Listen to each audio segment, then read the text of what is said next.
లూకా సువార్త 13-30 వరకు. ఆయన యెరూషలేమునకు ప్రయాణమైపోవుచు బోధించుచు పట్టణములలోనూ గ్రామములలోనూ సంచారము చేయుచుండెను. ఒకడు, ప్రభువా, రక్షణ పొందువారు కొద్దిమందేనా అని ఆయననడుగగా, ఆయన వారిని చూచి, ఇరుకు ద్వారమున ప్రవేశింప పోరాడుడి.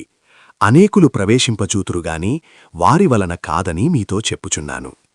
ఇంటి యజమానుడు లేచి తలుపు వేసిన తరువాత మీరు వెలుపల నిలిచి తలుపు తట్టి, అయ్యా, మాకు తలుపు తీయుమని చెప్పనారంభించినప్పుడు ఆయన మీరెక్కడివారో మిమ్మును ఎరుగనని ఉత్తరము మీతో చెప్పును. అందుకు మీరు, నీ సముఖమందు మేము తిని త్రాగుచుంటిమే, నీవు మా వీధులలో బోధించితివే అని చెప్పసాగుదురు.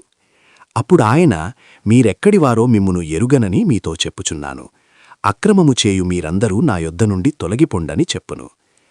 అబ్రాహాము, ఇస్సాకు, యాకోబులను సకల ప్రవక్తలను దేవుని రాజ్యములో ఉండుటయు మీరు వెలుపలికి త్రోయబడుటయు మీరు చూచునప్పుడు మీరు ఏడుచుచు పండ్లు కొరుకుదురు.